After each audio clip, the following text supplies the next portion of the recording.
Hola a todos, mi nombre es Andrés Muente y esto es La Palabra en su lugar, un podcast que busca cuestionar el lugar de la palabra en un mundo de imágenes. El tema de hoy es la palabra en la teología en un mundo de imágenes. Hoy estoy con Eder Carguancho, él es licenciado en Filosofía por la Facultad de Teología Pontificia y Civil de Lima. Él tiene un diplomado también en estudios medievales y también tiene estudios de maestría en Filosofía y en Teología. ¿Cómo estás, Eder? ¿Qué tal? Hola Andrés, ¿cómo estás? Muy contento de estar en este espacio tan provocador para el contexto y las circunstancias en las que vivimos y muy contento de poder dirigirme a todos nuestros oyentes. Muchas gracias, Eder. Eh, ¿Nos podrías contar, por favor, un poco sobre tu experiencia en el campo filosófico-teológico? ¿A qué te dedicas? Sí, claro Andrés. Bueno, yo inicié la carrera de filosofía a los 17 años, es decir, salí del colegio, ¿no? Es una carrera poco convencional, eh, empresarialmente hablando, quizás con pocas oportunidades, pero inicié justamente en esta carrera ilusionado a los 17 años por una cuestión más, podríamos decir, de proyecto personal. Me gustaban mucho las humanidades. Quizás en ese momento no tenía muchas referencias económicas sobre lo que la carrera podría ofrecer, pero en general he tratado de leer mi vida e interpretar mi vida justamente a la luz de todas las consignas que se aprenden en la filosofía y en la teología, ¿no? Y he tratado de vivir siempre en esta clave. Así que, bueno, desde los 17 años hasta ahora, hasta mis 30 años, estoy muy contento con lo que hago. Pertenezco a una congregación religiosa. Actualmente también estoy culminando los estudios teológicos en una facultad de teología aquí en Lima. Y pues bien, muy contento de poder hablar del tema que nos convoca el día de hoy, palabra y escritura. Muy interesante lo que me cuentas. Yo quería preguntarte, ¿qué relación ves entre filosofía y teología? Porque por lo general hoy se intenta sacar lo teológico de lo filosófico, ¿no? Y generar una disciplina más bien vinculada a ya una visión como ilustrada, ¿no? Como que dejó atrás el tema religioso, que dejó atrás a Dios, por así decirlo, post-nietzscheana si quieres, y que ahora sencillamente es una disciplina secular más. ¿Tú qué relación encuentras entre filosofía y teología? Sí, bueno, claro, el problema estriba, me parece a mí, a partir justamente de esta revolución ilustrada, ¿no? De la Revolución Francesa, cuando se trata de alguna forma, de reclamar a la teología todo aquello que en la época medieval se tomaba como injusto, ¿no? En la época medieval había entre las facultades de teología, las primeras universidades de Bolonia y París, tenían una consigna académica muy clara que no cayó muy bien entre los ilustrados del siglo XVII, que rezaba de la siguiente manera: eh, filosofía ancilla teologie. La teología es la sierva de la filosofía, ¿no? Entonces, en ese sentido, claro, muchos académicos, muchos ilustrados del siglo XVII acusaron a la filosofía de que por muchos años, evidentemente, estuvo como relegada a un segundo plano, ¿no? En ese sentido, claro, filosofía y teología nacen juntas, ¿no es cierto? Recordemos que en la metafísica de Aristóteles, la teología era, de alguna forma, la filosofía segunda, ¿no? La metafísica, es decir, el estudio de aquellas realidades que superaban lo físico. Pero evidentemente esta consigna de filosofía y teología poco a poco se fue separando. Llegamos a un punto en las fundaciones de las primeras universidades que evidentemente tienen un acta de nacimiento cristiana, la Universidad de Bolonia, por ejemplo, donde se enseña filosofía por un lado y teología por otro lado. Estamos hablando del siglo VIII, siglo IX, ¿no? Ya en la revolución ilustrada, la revolución enciclopédica, pues evidentemente ya se mira con muchos recelos a la teología, desconociendo quizás este punto de partida, del el cual he mencionado hace unos minutos, en el cual filosofía y teología de alguna forma son las dos caras de una misma moneda, ¿no? En el sentido de que nacen juntas. Y claro, hoy por hoy ya la teología de hecho es una carrera, una línea de conocimiento humano que solamente es reducida a aquellas personas que, en el caso de la Iglesia Católica, se preparan para el ministerio sacerdotal, o en el caso de otras confesiones religiosas, para la enseñanza confesional a nivel de pastores, ¿no? Es un poco, digamos, a grosso modo, cómo ha sido esta historia de amor y desamor entre filosofía y teología, ¿no? Claro. Yo quería preguntarte si tú crees que esta necesidad ya, digamos que venimos arrastrando desde la ilustración, que es la necesidad de evidencia, de necesitar evidencia para básicamente todo lo que hacemos. Si tú crees que esa noción de cada vez necesitar más imágenes, más cosas que podamos ver y que podamos confirmar, también ha terminado dejando en un segundo plano la teología, porque la teología está basada en la palabra, ¿no? Y la palabra puede ser a veces confusa, no es tan certera, no es tan propiamente evidente, ¿no? ¿Tú crees que en este mundo saturado de imágenes en el que vivimos, primero, no te voy a preguntar si la teología para ti tiene lugar, porque obviamente lo tiene, pero si crees que este ecosistema ha terminado relegando a la palabra y también, obviamente, a la teología? Sí, a mí me parece, Andrés, que el tema estriba en la línea de esta concepción de la ciencia que nace con el método científico, ¿no? Es decir, ¿en qué momento la teología deja de ser una ciencia tal como conocemos, comprendemos la palabra ciencia hoy en el siglo XXI? Pues evidentemente cuando se inaugura el método científico, ¿no? Como todos sabemos, el método científico se trata de seguir una serie de pasos que inician evidentemente con la observación, luego con la experimentación, con el planteamiento de un problema y luego con el planteamiento de una solución, una hipótesis, una respuesta a ese problema, ¿no? Evidentemente, la teología, cuando hablamos del campo de estudio de la teología, el objeto formal y material, estamos hablando, si obedecemos a la palabra tal cual teología, estamos hablando del estudio de Dios, ¿no? O de aquella realidad superior, trascendente, a la cual nosotros denominamos Dios, sea la confesión religiosa que practiquemos. Pero evidentemente como Dios, que trasciende la realidad, supera la física, no tiene un lugar, justamente porque la naturaleza de Dios es una naturaleza espiritual, trasciende el método científico, por lo tanto no se le puede meter en un tubo de ensayo o en un laboratorio a medir ni a cuantificar.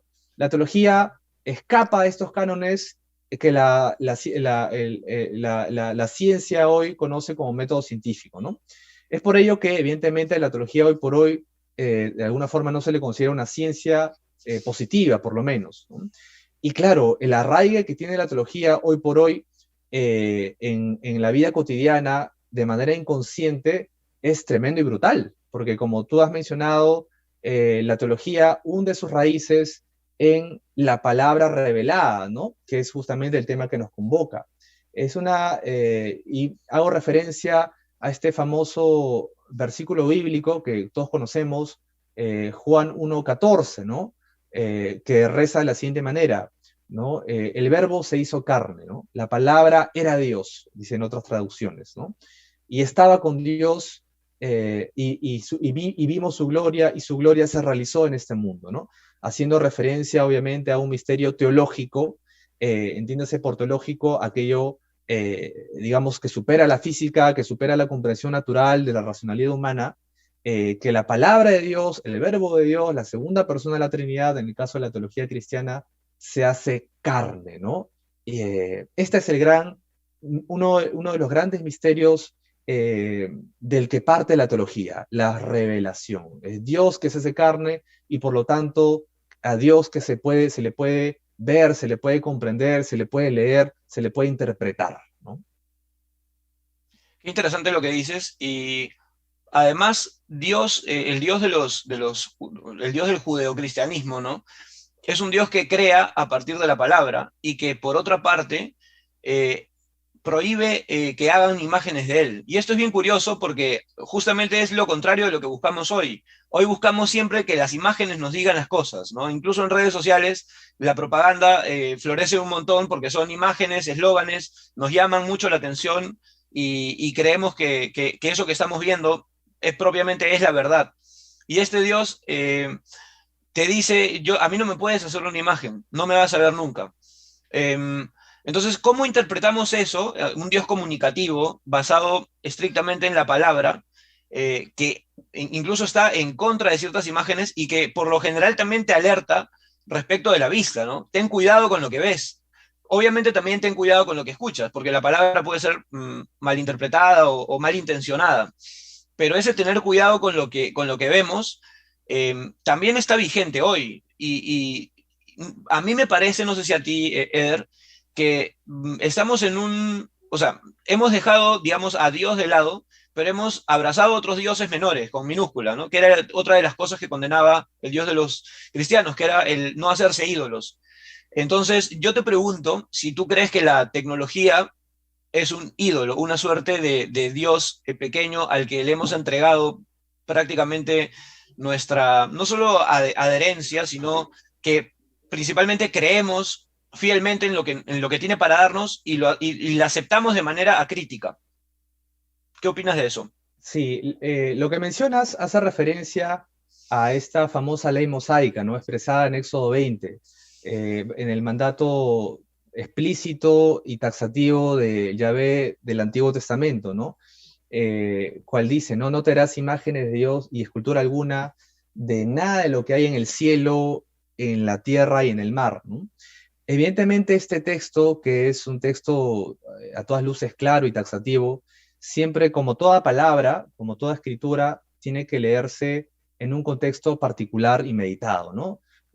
Hay una frase muy curiosa, una consigna, ¿no? Dice así, un texto sin contexto termina siendo un pretexto, ¿no? En ese sentido, cuando Dios hace referencia a la idolatría de las imágenes, justamente se entiende en el contexto de estas religiones paganas eh, orientales que basaban justamente su espiritualidad, o su piedad o su religiosidad en aquellos mitos que entendían que de alguna forma daban explicación o daban sentido a aquellos fenómenos naturales que experimentaban el día a día, ¿no? Por ejemplo, digamos, para poner un ejemplo más cercano, ¿no? En el caso de nosotros, los incas tenían referencia al dios Inti, al dios Sol, porque de alguna forma hacía referencia a todo aquello que les daba bienestar en la vida, ¿no? El sol les da calor, los protege, los acompaña, el día es sinónimo de prosperidad, de poder trabajar, y también es el caso de, digamos, el pueblo judío que nace de un contexto pagano en el cual el politeísmo era una suerte de religión muy practicada, ¿no? ¿Por qué? Porque se buscaba dar respuesta a todo aquello negativo y positivo que rodeaba y circundaba su vida. Tú hacías referencia a este mundo de imágenes que hoy por hoy, digamos, nos rodea y hasta nos satura, ¿no? Empezando por el famoso TikTok, me parece que cuando bueno, creo yo que todos hemos tenido TikTok o hemos visto algún TikTok por ahí, por el WhatsApp. Claro, y cuando vemos el TikTok, claro, es muy gracioso, ¿no? Hay videitos, yo realmente me mato de la risa con algunos videos, unos más que otros, ¿no? Y TikTok te ofrece, pues, obviamente, opciones para todos los gustos, ¿no? Videos graciosos, videos de modas, videos de comidas, videos de tal y cual, ¿no? Entonces, ¿cuál fue la gracia del TikTok que tuvo su apogeo en la pandemia? La gracia del TikTok fue que eran imágenes, eran videos que no duraban ni un minuto. Y por lo tanto tú podías como partirte de la risa en un minuto, ¿no? Algo evidentemente que no logra la lectura, que no logra la palabra. ¿Por qué? Porque evidentemente para disfrutar, por ejemplo, un libro, no sé, vamos a poner el ejemplo de a quien le gusta pues Harry Potter, ¿no? Para leerte Harry Potter, los 8 tomos, pues tienes que tienes que obviamente leer, y tienes que engancharte y tiene que gustarte, ¿no? Pues bien, la magia de la imagen consiste en que la imagen es, como bien dices tú, efímera y por lo tanto que puede resultarnos tan invasiva que nos podemos reír sin darnos cuenta de que no estamos procesando la imagen, porque justamente la sucesión de imágenes en un video, en un TikTok, es muy rápida, ¿no? Lo cual no pasa en la palabra. En la palabra uno puede retroceder, puede profundizar, puede saborear la palabra, y esto es lo que sucede en la teología judeocristiana, ¿no? La teología judeocristiana evidentemente tiene su punto de partida máximo en esta palabra con P mayúscula, ¿no es cierto?